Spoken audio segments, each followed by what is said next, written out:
Pasamos a la siguiente mesa. Todos, en los últimos años, estamos acostumbrados desde la irrupción del duodar, de lo que era la glutacterida y la tamsulosina, a manejarnos con ella, a saber cómo nos afectaba muchas veces a nivel del ámbito del PSA, cómo nos afectaba, incluso muchas veces lo hemos usado para reducir tamaños prostáticos para intentar mejorar el resultado de nuestras biopsias, ¿no? Hoy en día sabéis que han salido nuevos productos, nuevos fármacos que llevan esta combinación, pero realmente tanto el porcentaje de fármacos que tiene que ir en cada una de ellas no es exactamente igual. Esto va a tener un impacto enorme en la forma en la que nosotros vamos a seguir y vamos a manejar a estos pacientes, ¿vale? Y para hablar de estos dos conceptos, de cómo va a afectar al PSA en el seguimiento de estos pacientes, con el problema que tenemos cuando estamos acostumbrados a una serie de respuestas a él, así como la idea del diagnóstico precoz, el screening actualmente en la próstata, van a hablarnos ellos, ¿no? Va a empezar Quique a hablarnos, ¿vale? Y después va a seguir Ángel, ¿vale? Quique, ya lo sabéis, trabaja en Córdoba, yo creo que es uno de los urólogos emergentes, por lo menos es donde yo tengo puesto el ojo del futuro, y Ángel, bueno, pues una persona que siempre está muy ligada al ámbito de la urología, al igual que GSK, que desde que yo conozco la urología, GSK y la urología hemos ido de la mano, ¿no? Entonces vamos a escucharlo, a ver qué conclusiones nos dicen y sobre todo que aprendamos a ver los problemas que puede ocasionarnos la irrupción de nuevos fármacos en este ámbito. Bueno, lo primero agradecer a la organización, a Jaime por sus palabras un poquito de amigo y a GSK la invitación para colaborar en esta mesa.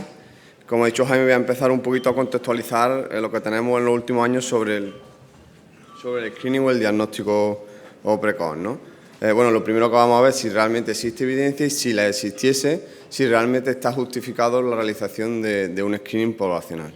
Esa es la primera cuestión que tenemos que contextualizar. No es lo mismo un screening poblacional que el screening oportunista, ¿vale? El screening poblacional, ya todos lo sabéis, son programas realmente de salud pública, ¿vale? Son programas poblacionales y casi políticos, y el screening oportunista es un screening individual a pie de calle y al enfermo individual entre el paciente y el médico. En cuanto a la evidencia, hay varios estudios, no solo son esos tres, los dos más importantes ya todos los conocéis, pero sí estos tres son los que selecciona la Cochrane para la mayoría de las revisiones cuando actualiza este tema, ¿vale?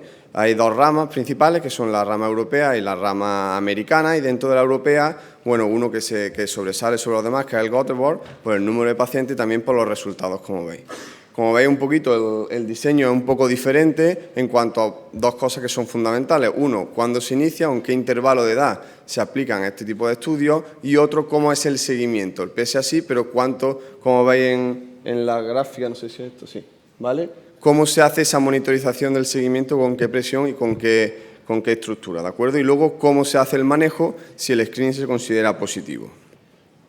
Bueno, como veis, los resultados también son dispares, ¿vale? La rama europea, desde bastante precoz, a nivel del seguimiento, de los 11 años, ya se empezaron a ver resultados favorables en cuanto a mortalidad en cáncer de próstata. Sin embargo, en la rama americana, no. En la rama americana y en otros muchos estudios no se ha demostrado que la aplicación de este screening disminuya la mortalidad por el cáncer de próstata.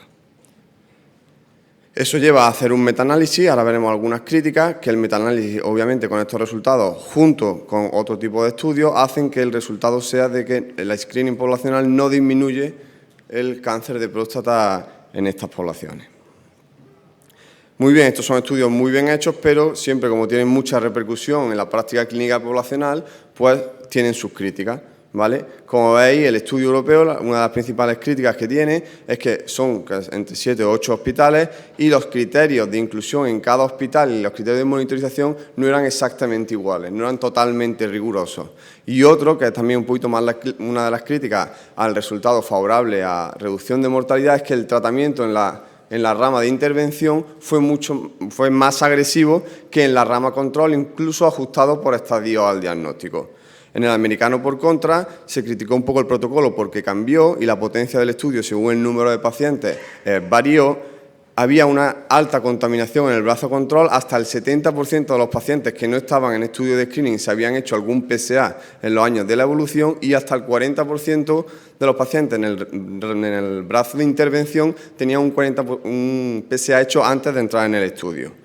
Y además, cuando el test era positivo, es decir, un PSA de mayor de 3 o el tacto patológico, solo el 40% recibieron realmente una biopsia, Vale. Eso añadido, como sabéis, al problema del PSA, el problema de, bueno, que muchas veces sale, no es totalmente cáncer específico, pero sí específico de órgano específico, pero lleva un número innecesario de biopsias con complicaciones, como todos sabéis, una prueba dolorosa y además a un sobrediagnóstico y un sobretratamiento que crea también una afectación psicológica en los pacientes, aparte de obviamente, de las complicaciones, incontinencia, disfunción eréctil, etcétera. Eso lleva a los principales organismos ya en 2012 a no recomendar, es decir, hacer una recomendación en contra, grado D, aquí veis la definición, ¿vale? Against, es decir, una recomendación en contra de la realización del PSA. ¿Qué pasa después de 2012? Pues aquí, como veis, bueno, esto se asume que generalmente la mayoría de los cánceres de próstata son indolentes en su caso, entonces hay un sobrediagnóstico y un sobretratamiento, pero nos olvidamos de que no todo es así. Así, quería poner la gráfica para recalcar un poquito, para no denostar el PSA. Como veis aquí, cuando empiezan las técnicas de screening y los protocolos en cáncer de mama, esto veis la disminución o la incidencia del diagnóstico de enfermedad metastásica. Cuando se empezó el PSA, creo que esta gráfica es bastante definitoria de su utilidad. Aparte, cuando en 2012 se hace esa recomendación, como veis, se han hecho estudios en los años subsiguientes de cómo es el diagnóstico en el cáncer de próstata. Y como veis, aumenta el porcentaje de estadiaje en localmente avanzado o Gleason más agresivos e incluso la incidencia de metástasis al diagnóstico, sobre todo en edad avanzada, pero también en toda la población global. Eso es un punto que hizo también a la comunidad urológica, bueno, una llamada de atención versus a esto de que no se podía pedir nunca el PSA, ¿no? Eso añadido, también se hacen estudios un poquillo proyectados a más largo seguimiento de la rama europea y ajustados, como hemos dicho esta mañana, incluso a calidad de vida, y si se siguiesen esos enfermos incluso a 20 años que se proyectan, como veis, el número necesario de pacientes al hacer el screening y el número necesario de pacientes a tratar es muy inferior incluso como por ejemplo están ahora mismo el cáncer de mama y el cáncer de próstata. Pero también hay que asumir que esas qualis no es tan bueno porque sobre todo el problema de las qualis es no tanto ya la biopsia, el sobrediagnóstico, como el sobretratamiento es lo que más influye en este tipo de pacientes.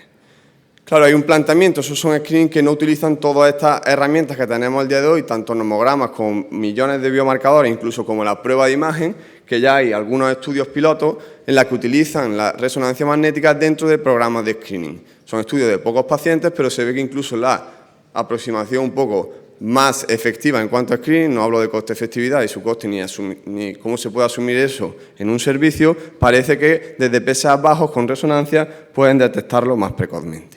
Pero sí es importante recalcar, no sabemos que todo el cáncer de próstata tiene por qué ser tratado. Eso hay mucha evidencia, pero parece que a los urólogos muchas veces nos da miedo. Y nos da miedo y tratamos muchos cánceres de próstata de bajo riesgo. Sabemos que hay aproximaciones que cada día se están implementando más, como en la vigilancia activa, incluso, bueno, terapia algo con menos experiencia y menos recorrido, como es la terapia focal, pero bueno, cada día más tenemos más herramientas y más conocimiento para saber que no a todo el mundo hay que tratar y disminuir ese 20-40% de sobretratamiento que existe en la actualidad.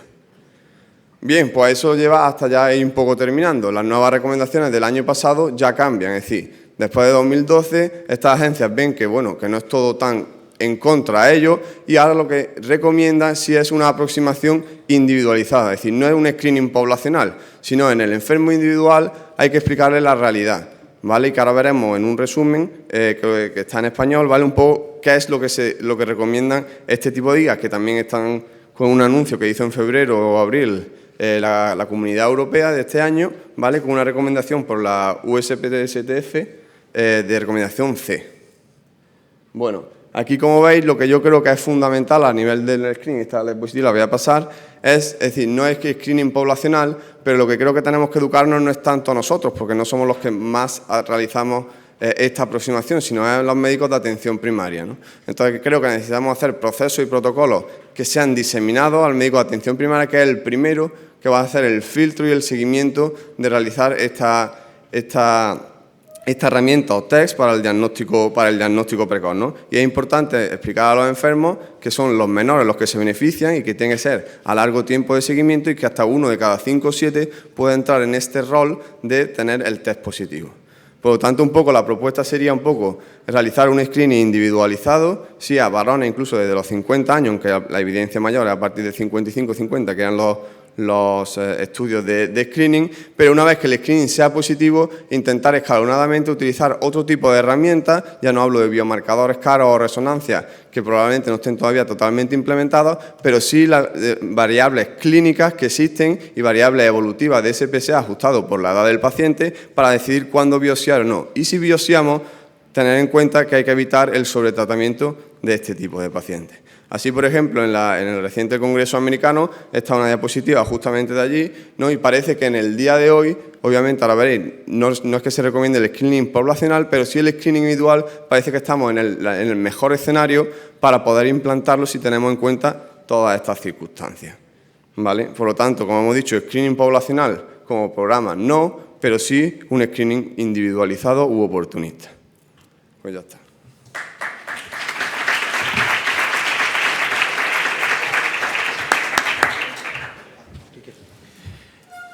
Buenas tardes. ¿Me pone la siguiente presentación? Buenas tardes. Soy el doctor Ángel Rodríguez Corcos, soy el director médico de GSK y me voy a ajustar a los 10 minutos para intentar terminar a la hora que teníamos para que puedan comer.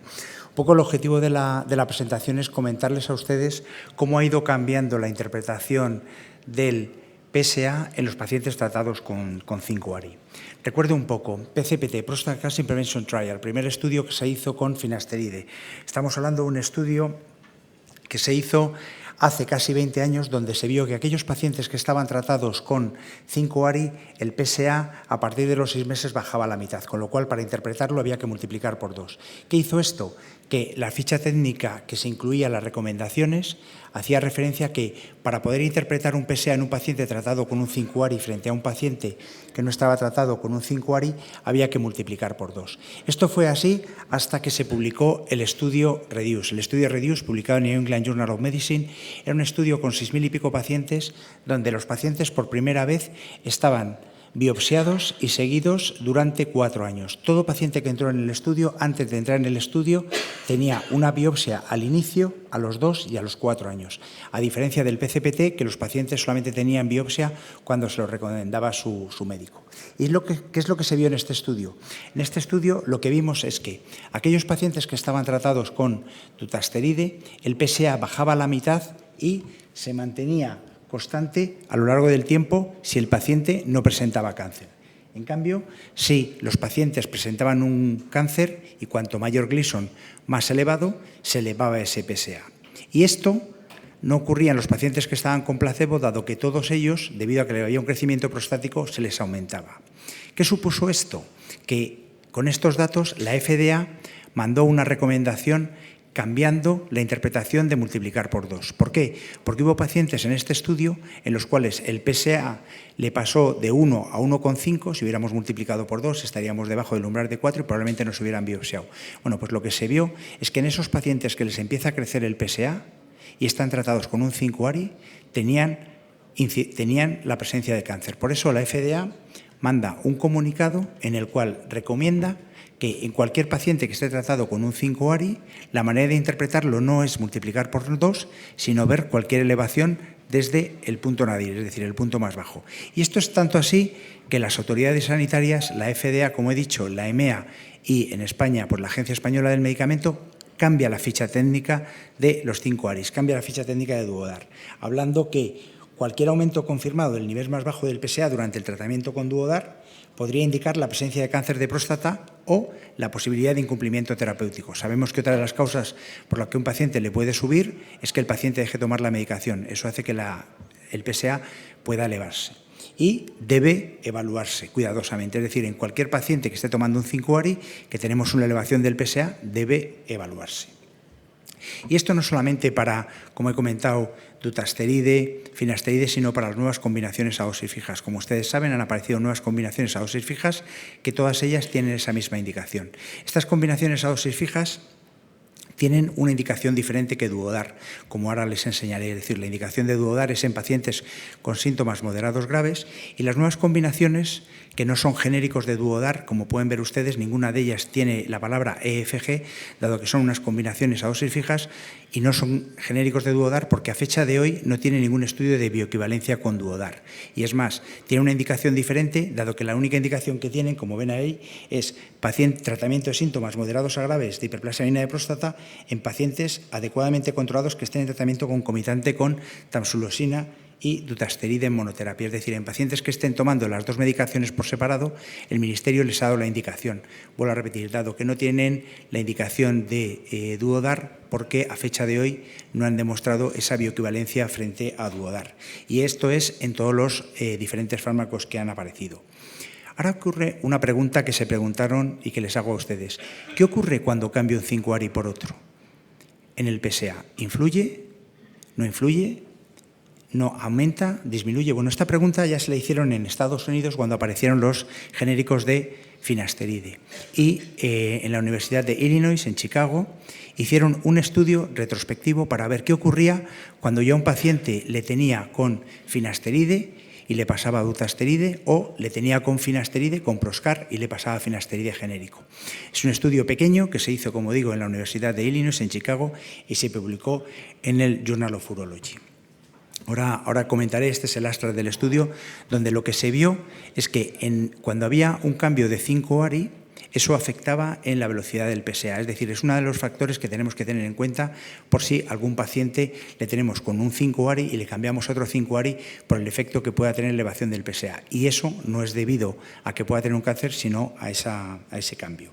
Como digo, el objetivo del estudio era ver qué efecto tenía en los pacientes que estaban con un 5-ARI el cambiarle un 5-ARI por otro. El estudio se comparaba un paciente consigo mismo, es decir, se buscaron pacientes que hubieran estado durante más de 3 meses de tratamiento con un fármaco y su médico le hubiera cambiado otro tratamiento. Es decir, teníamos que tener también, además, durante el periodo que habían estado con un tratamiento con un 5-ARI, que habían estado con el otro 5-ARI, al menos 2 PSAs. Y lo que comparábamos era la velocidad de uno frente a la velocidad de otro. ¿Y cuáles fueron las conclusiones? Hubo 4 grupos.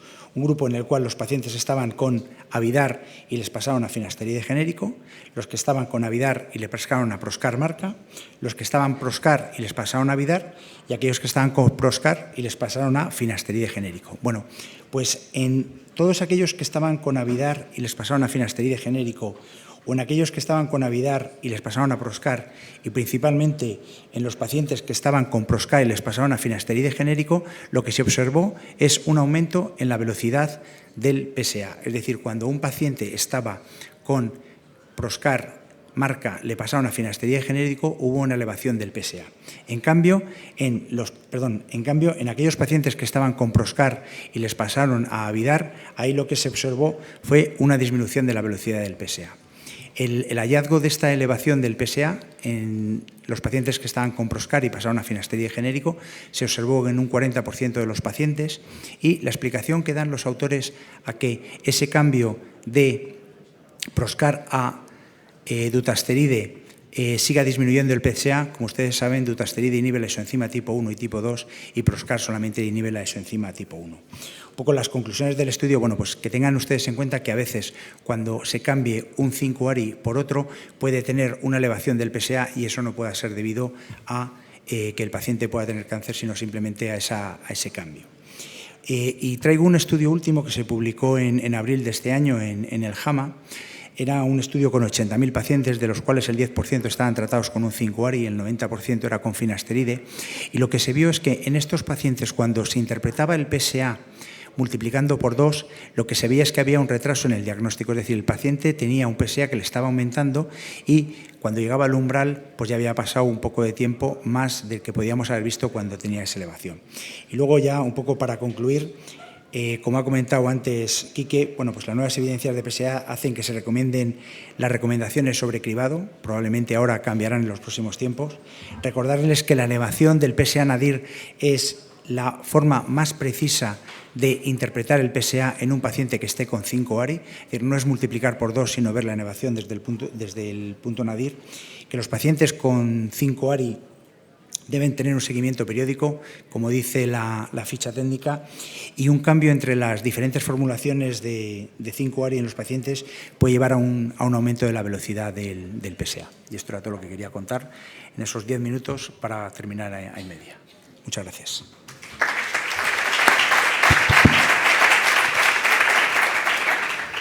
Dos preguntas. ¿Alguien tiene alguna pregunta?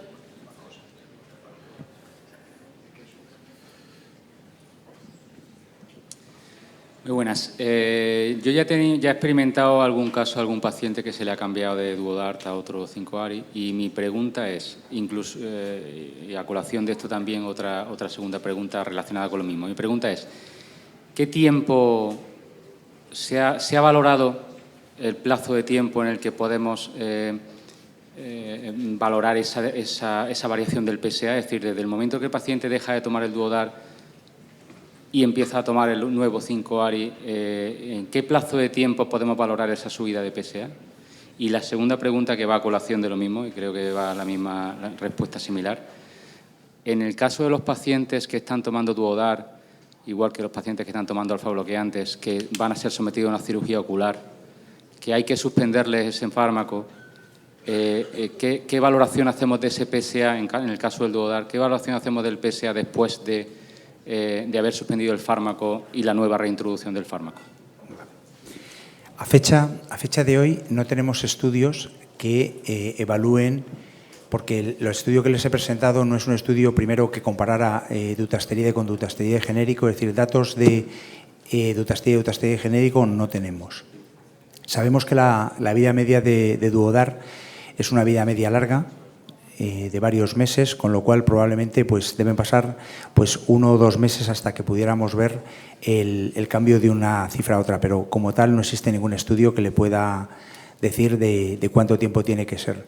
Y cuando retiramos el fármaco, como digo, la vida media es de varios meses de duración, y si retiramos totalmente dutasteride, pues deberían pasar al menos 3 meses para volver a tener una cifra de PSA que se volviera a la normalidad, o más que la normalidad, a compararlo con un paciente que no estuviera tomando ninguna medicación. Por lo menos 3 meses. ¿Alguna otra pregunta? Yo tengo una para Enrique. Enrique, si usáramos el PSA basado en la edad de los pacientes, ¿evitaríamos biopsias y sobretratar? ¿El PSA? Perdón. Ahora sale una nueva tendencia, que es a usar el PSA en relación a la edad del paciente. A la edad. A la edad. Si usáramos ese modelo ahora, ¿evitaríamos número de biopsias e incluso sobretratar pacientes?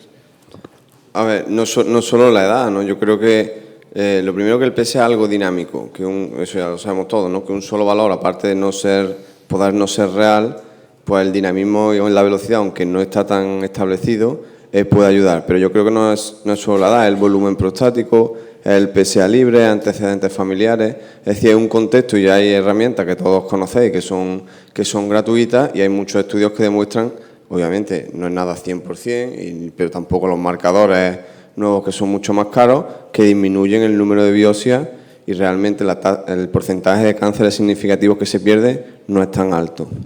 Entonces yo creo que ese tipo de herramientas deben de estar en la práctica diaria. Es decir, lo que no puede ser es que un médico de familia, que ya te digo que debemos de realizar promoción y diseminación de esa información a ellos también, pero que venga a nosotros y que el urólogo sea un mero prescriptor de una biopsia de próstata con 1 o 2 determinaciones confirmadas de PSA, sin realmente poder juiciar con otras variables que tenemos realmente si se beneficia o no, ¿no? Vale. Y Ángel, una última pregunta. Has recalcado que en ficha técnica realmente solamente deberíamos mandar como primera opción de combinación el Duodart, porque en ficha técnica viene así referido. A ver, lo que ocurre es que, como digo, las otras combinaciones a dosis fijas, la indicación que tienen es en pacientes que estén tratados con las 2 monoterapias, sí que son intercambiables por las combinaciones. Es decir, ellos, en principio, no tienen la indicación de inicio con el tratamiento, ni tienen la indicación de poder, cuando tú estés con un alfa-bloqueante y le pasas otro tratamiento, la indicación que tienen es esa, según el Ministerio. Vale. Entonces, aquí el tema está, cuando ahora un paciente está en seguimiento con Duodart, y ahora, por H o R, viene el paciente a la consulta y le han cambiado el tratamiento en la farmacia o se lo han cambiado en otro sitio, ese nuevo PSA que nosotros le hagamos en el seguimiento, ¿cómo se interpreta? Pues, vamos, la recomendación sería que no le cambiaran el tratamiento. Es decir, que si empieza con un 5-ARI, el que sea, con finasteride, con el que tenga, pues no le puedas cambiar. Lo que tendrás que hacer es valorarlo, es decir, tendrás que volver a repetir ese PSA para ver si se ha aumentado y tendrás que tomar pues una serie de medidas. O sea, que el cambio del tratamiento le puede suponer que le casque una biopsia, si le sube el PSA. Podría ser, porque eso está en manos del urólogo que decidirá cuál es la mejor opción, pero sí, le puede llevar a eso. Esas son un poco las conclusiones que dicen los autores del estudio. El artículo este de abril sí. del 19. Sí. ¿Va en esa línea? Sí, por ahí va. El problema está en la falta de capacidad que tiene el urólogo de asegurarnos que cuando mandemos el dudar, que es con quien estamos acostumbrados a manejarlo, se le mantenga por otras personas o otros elementos el tratamiento. Y eso va a ser un tema que tenemos que luchar un poco, porque nuestra forma de trabajar está en esos ámbitos, porque nos va a generar problemas, eso está claro. La forma es cómo tienes control, pues pacientes no tenemos control. Muy bien. Pues nada, ya damos Muchísimas por gracias. finalizada la mesa y nos vamos a comer.